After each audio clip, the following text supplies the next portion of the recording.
Yeah, so there are a number of different pathways into the clean energy industry. I think what's exciting is that no matter what your interest or your skills are, there's probably a place for you. And you can work in a range of different companies, agencies, nonprofits. You could be building and constructing clean energy facilities and installing solar on people's homes and businesses. You could be an engineer and be designing these things. You could be in policy as a community advocate and pushing for more commitments by government to advancing clean energy. You can work for a utility or like I do and do marketing, customer engagement, or procurement, or various other functions. And so no matter what your interest is, there are a lot of different ways that you can plug into the field. Of course, coronavirus is affecting the industry and the ability to construct on the time frame and at the scale that originally were planned before the quarantine started.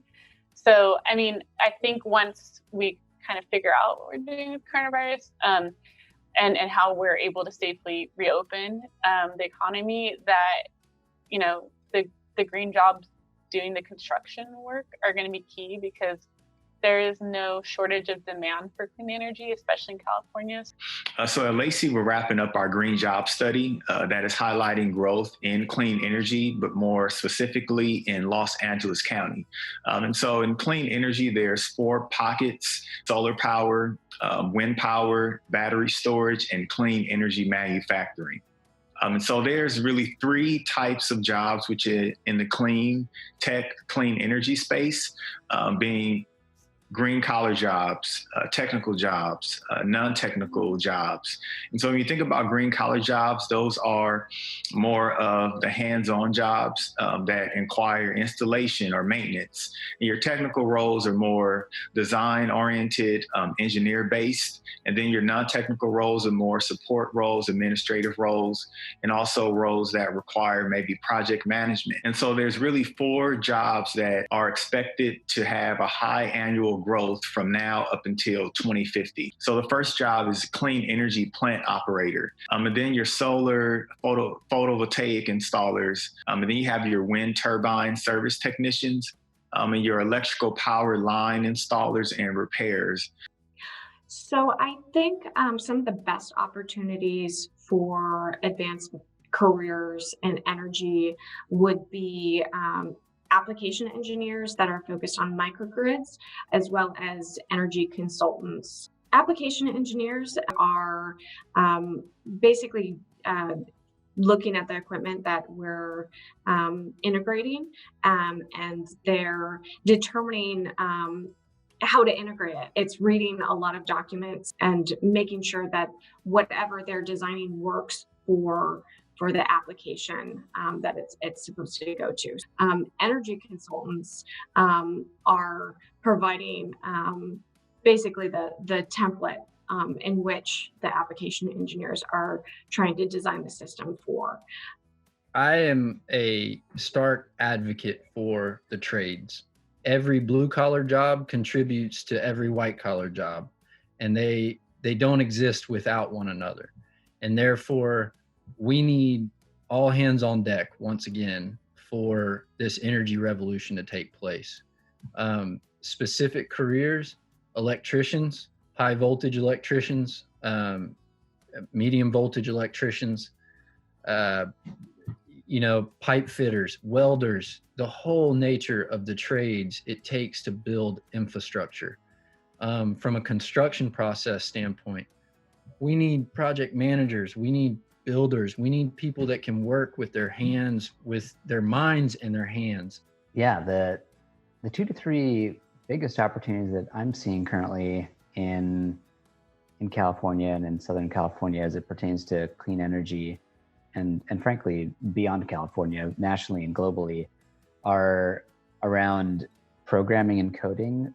And why that relates is because when you're talking about managing complex systems, energy systems, vehicle systems, you name it, everything is getting smarter by the day. and the underlying brains behind it are all in coding and programming. And so that'll continue to be a growing and strong field. I think the hard sciences are always very helpful.